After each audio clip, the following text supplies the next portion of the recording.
Salut les gars, c'est Fab. Bon, aujourd'hui on se retrouve pour une nouvelle vidéo. J'espère que vous allez bien. Et là aujourd'hui on se retrouve en compagnie de Hugo. Hugo, comment ça va? J'espère que tu vas bien. Bah ouais, tranquille. Hein. Donc Hugo, il est venu avec sa magnifique Clio 2 RS phase 2. Vraiment un petit bijou sur pattes. Donc je te laisse te présenter, nous présenter ta voiture et ce que tu as fait dessus, esthétiquement, moteur. Donc on va commencer par l'esthétique. Yep. Bah, esthétique du coup, donc les jantes de la Trophy. Donc il y a les jantes qu'on voit de la Trophy dessus. Donc ok, qui sont noires. D'habitude elles sont normalement c'est. Elles étaient grises. Ouais, elles étaient grises et elles ont été repeintes. Ok. Donc ça c'est les jantes de la Trophy. Ouais. Après niveau peinture, il me semble que c'est pas du tout la peinture d'origine. Non, ça c'est les peintures d'origine des phases 3 de base. Ok. Et, après je l'ai acheté comme ça, hein. La peinture était déjà faite. D'accord. Et du coup elle a été refaite en fait avec cette espèce d'orange. J'ai plus le nom exact de l'orange. Ouais. Mais c'est l'orange de la phase 3 en fait de base. Et d'origine elle est gris classique Renault quoi. Ouais, le gris de chez Renault. Ok. Ouais, c'est ça. D'accord. Donc voilà, après niveau esthétique vraiment extérieur, il n'y a pas forcément grand chose à voir de plus. Ouais, niveau esthétique, il n'y a rien qui a été rajouté à part les jantes, ouais, et la couleur. Ok. Voilà, elle est relativement stock extérieurement. Je vous fais un petit tour de la voiture quand même pour la voir. De devant, bon, une Clio 2 quoi. Je vous la montre un peu sous tous ses angles. De 3/4, de côté, etc.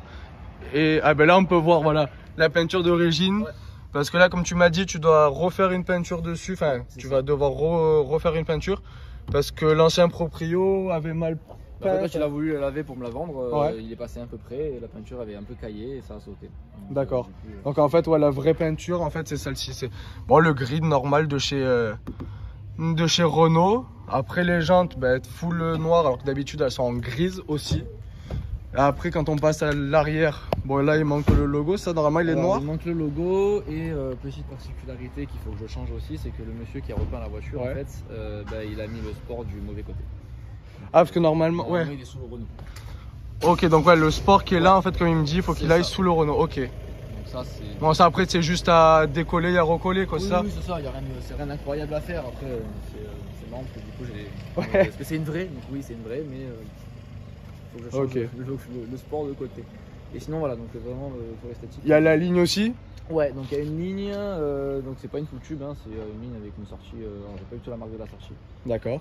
C'est une ligne qui est propre, qui fait pas non plus trop de bruit ni quoi que ce soit, donc elle est propre. Et donc là c'est la ligne des phases 2 parce qu'elle est à gauche et comme ça qu'on peut différencier une phase 2 et une phase 1 parce que phase 2 c'est à gauche, et phase 3 pardon, ouais. On peut différencier phase 2 et phase 3 parce que la phase 3 elle est au milieu.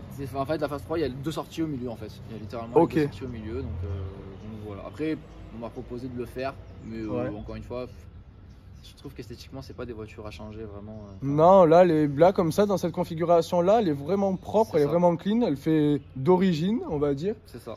Et elle sort un peu du lot parce que cette couleur là, c'est pas une couleur qu'on a l'habitude de voir sur les voitures. Ouais, j'en ai pas croisé encore des deux comme ça. Déjà des phases 2 on en croise rarement. Très peu. Ouais. Et en plus de cette couleur là, j'en ai pas encore vu. Donc, Et après les teintés sur la voiture c'est d'origine ça ou ça a été je crois pas, je pense que ça a été rajouté. Après on en a pas forcément parlé mais ça a été refait. Parce que là on peut voir, il y a les teintés. Ouais, donc ils sont pas teintés max. Ouais. On voit quand même à travers, on arrive à voir. Bon là avec le soleil peut-être que vous avez pas. Ouais non on me voit.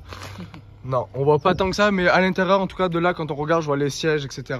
Donc c'est pas énormément teinté, ce qui est plutôt bien. Ouais c'est ça, c'est juste ce qu'il faut. Au niveau de la motorisation donc du coup combien tu sors et telle d'origine? Alors elle est quasi d'origine, c'est-à-dire que tout ce qui est prépa vraiment moteur, pièces et compagnie c'est full stock. Donc de base c'est la 2 litres 16S qui sort 172. D'accord. Au banc elle est passée, elle est sortie 170 et en fait on a juste libéré la carto donc là du coup elle sort 182. Ok, avec donc là c'est vraiment 201 Nm de couple au lieu de 180 d'origine. Donc là c'est vraiment propre, là les chevaux que tu sors ouais vraiment un bon petit Elle sort 182 piles. 182 piles ouais. J'ai pas pris les courbes sur la maison mais elle sort 182 piles et 201 Nm de couple. Ok voilà 201 Nm de couple. Non, ce qui est vraiment propre. Ouais, et puis une tonne 0,80 aidé. Donc c'est un gros kart en fait. Et les châssis Renault Sport, c'est. Et là, comme tu m'as dit, tu aimerais mettre des cales dessus pour pouvoir refaire. Parce que là, les jantes, je sais pas si vous allez voir, les roues elles re-rentrent. Et du coup, il faudrait pas les faire ressortir, mais juste les mettre à fleur, c'est ça, à fleur de la carrosserie. Ouais, à fleur de l'aile. Et après, l'intérieur, bon, je me permets d'ouvrir, c'est pareil que Une Clio 2 normale quoi à l'intérieur, sauf qu'il y a le volant Renault Sport. Et c'est tout, c'est ça? Ouais. De l'intérieur, tu connais. Le Renault Sport, ah oui, la là. baguette des portes. Enfin Ouais, le Renault Sport ici. Vous avez le Renault Sport aussi ici sur le volant. Et après, bon, à l'intérieur, un compteur normal. Enfin, l'intérieur, c'est vraiment du Renault et Clio 2, quoi. À mon avis, c'est tout pareil. Voilà. Et ça, peut-être qu'il n'est pas de la même. Je sais même pas si. Finition, je pense. Ouais, Renault. Après, les puristes. Les puristes, après, vous saurez mieux que nous. Mais en tout cas, à l'intérieur, voilà, ça reste sobre. Il n'y a pas vraiment de changement avec une Clio 2 normale, quoi. Non, c'est ça. Voilà. Après, voilà, c'est un intérieur qui a 20 piges, qui a potentiellement quand même pas trop mal vieilli. Non. Mais les sièges, par contre, sont pas. Ah si. Ben voilà, j'allais dire, les sièges sont pas badgés, mais si, ils sont badgés. Ils sont badgés Renault Sport. Et dans un budget de voiture comme ça, sur le bon coin, ça coûte à peu près combien de. Alors, moi, je sais que celle-là, le mec m'a fait quand même un bon prix. Ouais. Quand je l'ai achetée, elle avait 137 000 au compteur et il me l'a vendue 6 000. D'accord. Donc clairement, parce qu'il devait s'en débarrasser, à contre-cœur d'ailleurs, il était dégoûté de s'en débarrasser, mais il devait le faire pour des raisons un peu personnelles. Quoi. Ouais. Et du coup, il me l'a lâché à 6 000 €, chose que j'ai pris direct. Oui, j'ai fait le tour de la voiture, etc. Nickel. Mais je pense, à l'heure actuelle, c'est en train de recoter en fait. D'accord. Vu que Renault Sport a été repris par Alpine, donc il n'y en aura plus.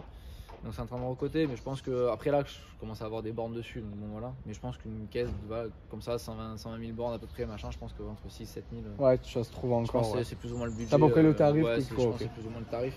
Donc moi, du coup, ce que je vous propose, maintenant qu'on a fait tout ce tour extérieur, qu'on a parlé de toutes les modifications qu'il y a eu sur la voiture, je propose qu'on se retrouve dans la voiture et qu'on aille rouler et qu'on voit comment ça se comporte. Allez les gars, à de suite, on se retrouve dans la voiture. Bon les gars, on se retrouve dans la voiture. Déjà, vous pouvez entendre cette douce mélodie. Et ça prend ses tours. Ah, c'est un kart, ça, ouais. Un karting.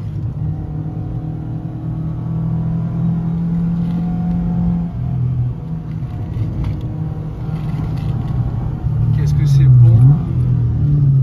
Le petit talon pointe, toujours, mais bien réalisé. Il n'y a pas mieux. Ça marche pas mal en plus. Hein. Ouais, t'as vu, ça tire bien. Ça tient bien, ça tire bien. Dans les tours. Ouais.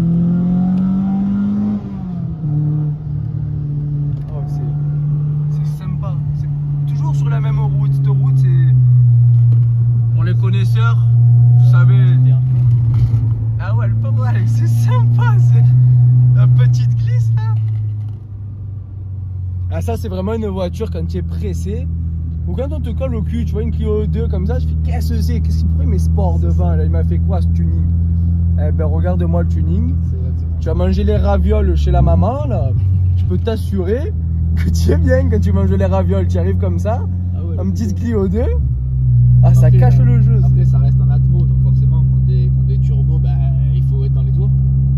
Mais une fois qu'elle est dans les tours. C'est ça, après une fois que c'est dans les tours, et comme je dis, ouais, ok, d'accord, ça a beaucoup moins de chevaux.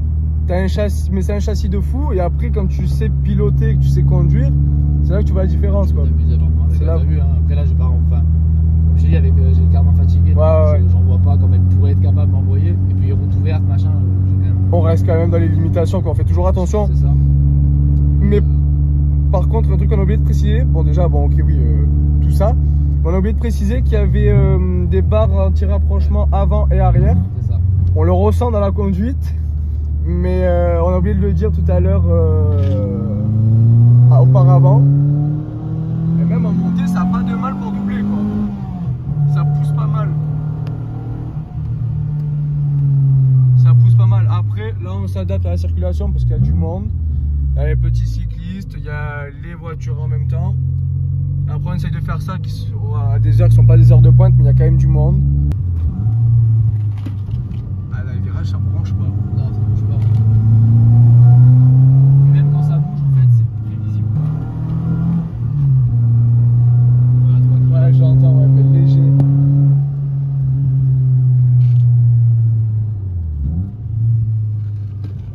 Non, c'est une petite voiture, c'est ça sur piste, ça doit être un régal. Ouais, c'est redoutable. Mais je pense qu'il faut qu'on difficulté sur piste. Ouais.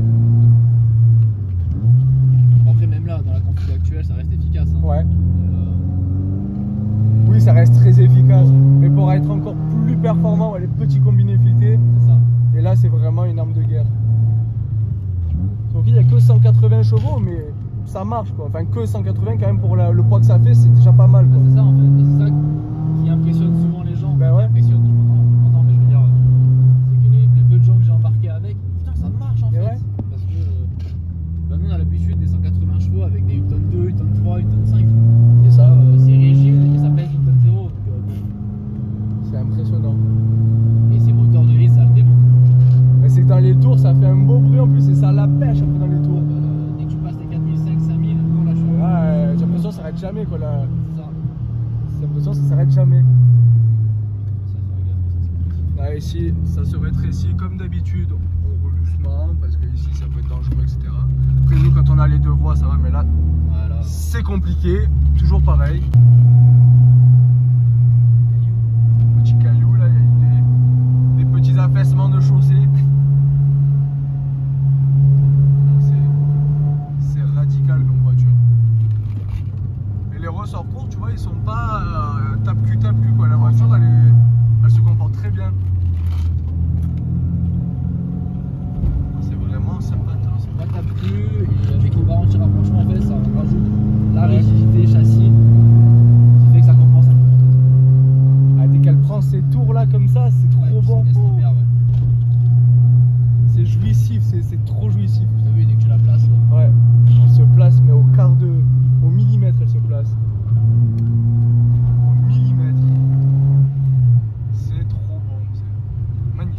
Donc Hugo, le propriétaire m'a gentiment laissé le volant. Donc du coup je vais vous donner mon petit ressenti.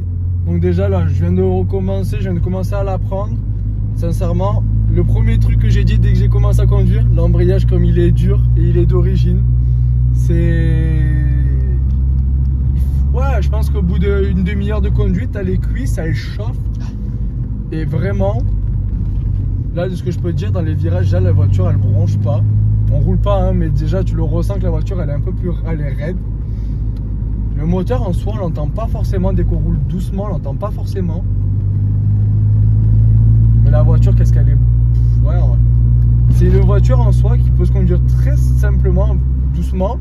Même si c'est pas forcément fait exprès pour rouler doucement et se balader. C'est plus pour arsouiller. Mais on peut faire les deux. Là la petite 3 qui accroche un tout petit peu mais ça c'est normal.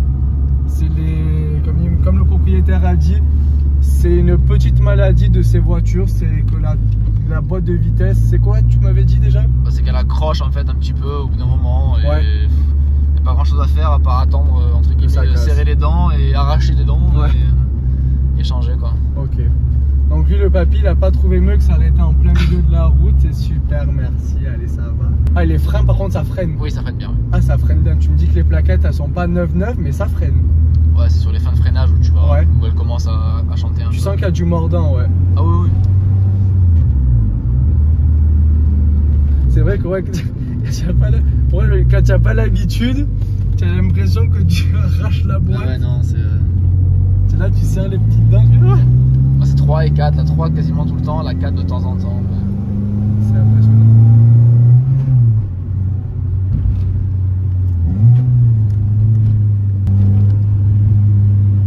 Ah, c'est vachement sympa. Mais tu vois, même sans trop être haut dans les tours, elle répond, tu vois. Ça tire pas comme un turbo, mais elle répond quoi. Là, c'est ça, je suis à 3000, je suis en 3ème bah, prendre en descente. Oui.